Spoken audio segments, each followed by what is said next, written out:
Hi అండి అందరికీ. అందరూ బాగున్నారా? అందరూ బాగుండాలి.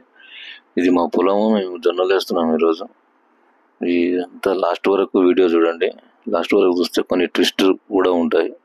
ముందుగా ఒక లైక్ కొట్టి వీడియోని చూడండి.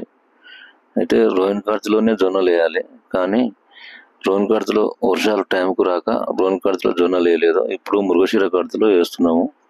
అయితే ఇప్పుడు ఎడ్ల నాగలతోని వేసేది జొన్నలు.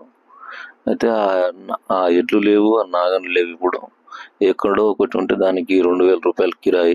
అంత కిరాయి వేసుకోలేక ఒకసారి ట్రాక్టర్తో దునిపించి జొన్నలు చల్లి దాంట్లోనే అడుగు మందు చల్లి మళ్ళీ ఇంకోసారి ట్రాక్టర్తో దునిపిస్తే మొలుస్తాయి వచ్చేకాడికి పంట వస్తుంది. కాకపోతే ఏంటంటే గుంటుక కొట్టలేము, కర్ర పెద్దగా కాదు, కాకపోతే కలుపు ఎక్కువ ఉంటుంది.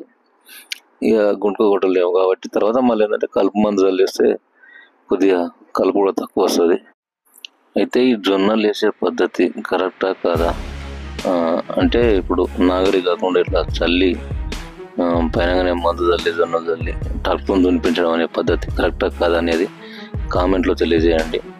ఈరోజు నేను వేసిన జొన్నలు పచ్చ జొన్నలు, లోకల్ జొన్నలు. అయితే నేను ఈ పని చేస్తుంటే మా పిల్లలు పొలం దగ్గర వచ్చి ఈరోజు పొలం దగ్గరకు వచ్చి వాళ్ళు బురద మట్టి తీసుకొని ఇట్లా ఒక చిన్న వినాయకుని, బుజ్జి వినాయకుని తయారు చేసారు.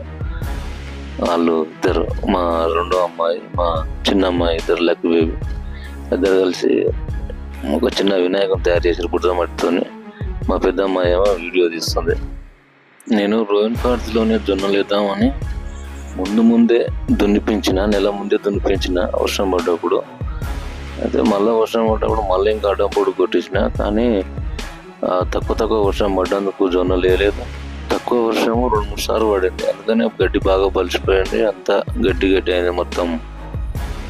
గునుగు, చెంచలకూరలం, ఎరబామ అది మొత్తం గడ్డి పడ్డది. అందుకనే మళ్ళీ ఇప్పుడు ఒకసారి అడ్డం పొడుగు దున్నిపించి జొన్నలు మందు చల్లి మళ్ళీ ఒకసారి దున్నిపిస్తున్నాం. అయితే మధ్యలో మా పాప ఒకసారి టైం ల్యాప్స్ కెమెరా పెట్టి వీడియో తీసింది. ఇది అంతా ఇసుక దుబ్బ పొలము. ఇదంతా వరి వండే పొలం. ఇదంతా నీళ్ళు లేక, వర్షాలు సరిగా రాక, చెరువులలో నీళ్ళు లేక ఇట్లా జొన్నలు వేయాల్సి వస్తుంది. ఇదంతా వరి వండిన పొలం. మడికట్లు కనిపిస్తున్నాయి కదా, అన్ని వరాలు మడికట్లు.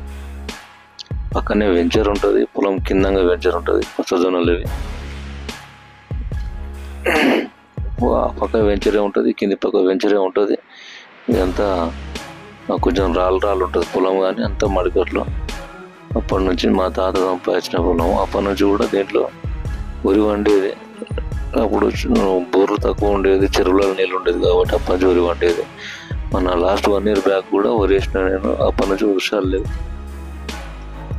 లేక పోయినసారి కూడా జొన్నలు వేసిన, ఇప్పుడు జొన్నలు వేస్తున్నా.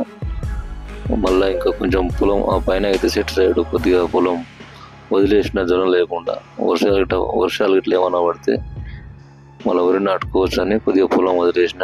ఆ కింది పక్క కూడా మొత్తం వెంచర్, అది కనిపిస్తున్నాయి కదా రోడ్లు అవి అంతా. మొత్తం ఆ పక్క కింది పక్క మొత్తం వెంచర్ ఉంటుంది. ఊరికి 1 kilometer దూరంలో ఉంటుంది పొలం, కానీ రోడ్డుకు దగ్గర ఉంటుంది. మొత్తం దుబ్బ పొలం, కొద్దిగా రాళ్ళు ఉంటాయి. దుబ్బ పొలం అంతా పక్కన వెంచర్. ఆయన మొత్తం పలకలేసిండు, గోడ కట్టిండు మొత్తం ఇదంతా.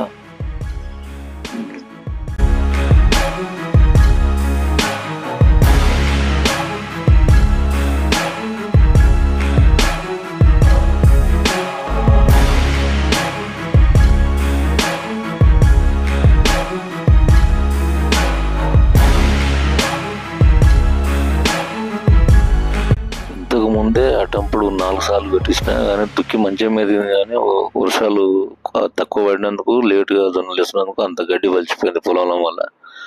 అయితే ఇదంతా జొన్నలు వేసినాక అంతా మళ్ళీ కలుపు మందు చల్లి మీద కలుపు మందు చల్లుతా. ఇది కలుపు మందు, యూరియా కలుపు మందు. ఇది ఒక బస్తా యూరియా తెచ్చిన, కలుపు మందు ఒక ప్యాకెట్ తెచ్చి 2 మిక్స్ చేసి మొత్తం ఇప్పుడు జొన్నలు వేసిన దాని మీద చల్లాలి. చల్లితే కొద్దిగా కలుపు రాదు. ఈ కలుపు మందుకు గునుగు, వయ్యారబాము ముఖ్యంగా రాదంట. అయినా జొన్న చేనులలో కానీ, మక్క చేనులలో కానీ మెయిన్ పాడు చేసేది గునుగు చేను ఉయ్యారబామ చెట్లు. ఎందుకంటే చేను ఎంత పెరుగుతుందో చెట్టు అంత పెరుగుతుంది. ఇక వేరే అంతా ఏదైనా కలుపు వచ్చినా కానీ గడ్డి అదే అంతా చేను పెరిగినప్పుడు అది చేను నీడక అది పెరగదు, కిందనే ఉండిపోతుంది. దాంతో ఇబ్బంది ఏం రాదు. ఇది బాగా పనిచేస్తుందంట మా ఫర్టిలైజర్ అని చెప్పిండు. ఇది బాగా మిక్స్ చేసుకొని ఇప్పుడు జొన్నలు వేసినా కదా, దాన్ని మాకు సాలుతున్నాయి కదా, దాన్ని మెప్పించి చల్లి వదిలేస్తే పనిచేస్తుంది బాగా. అయితే కలుపు మందు చల్లడం కరెక్టా కాదా కామెంట్ బాక్స్లో కామెంట్ చేయండి. ఈ వీడియోలో కనిపిస్తున్నది రైతు నేస్తం. రైతు నేస్తం అంటే రైతుకు ఫ్రెండ్. ఎర్రనలు అంటాం మనం, ఎర్త్వామ్ అంటారు కదా ఇంగ్లీష్లో. ఎర్రనలు పొలంలో ఉంటే పొలానికి బాగా బలము.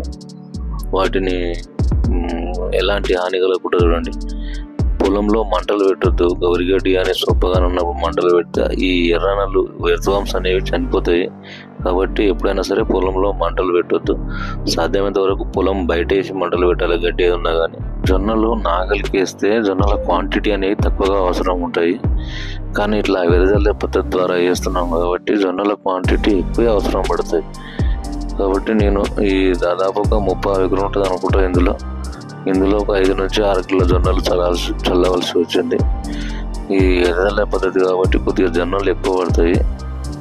ఇంతసేపు ఓపికతో ఈ వీడియో చూసినందుకు ధన్యవాదాలు. మీ సైడ్ జొన్నలు ఎలా వేస్తారు, ఏ పంటలు వేస్తారు అనేది కామెంట్ బాక్స్లో కామెంట్ చేయండి. ఇలాంటి వీడియోస్ కోసం, మరిన్ని వీడియోస్ కోసం నా ఛానల్ని సబ్స్క్రైబ్ చేసుకోండి. ఫార్మింగ్ సంబంధించి అప్పుడప్పుడు కొన్ని వీడియోలు పెడతాను. ఎందుకంటే బోరు వస్తలేదు, నీళ్ళు లేవు కాబట్టి అక్కడ చేయడానికి పెద్ద వ్యవసాయం ఏం లేదు. జొన్నలు వేసినామంటే మళ్ళీ జొన్న చేను అయినాకనే పని ఉంటుంది కాబట్టి. జై జవాన్, జై కిసాన్. Thank you.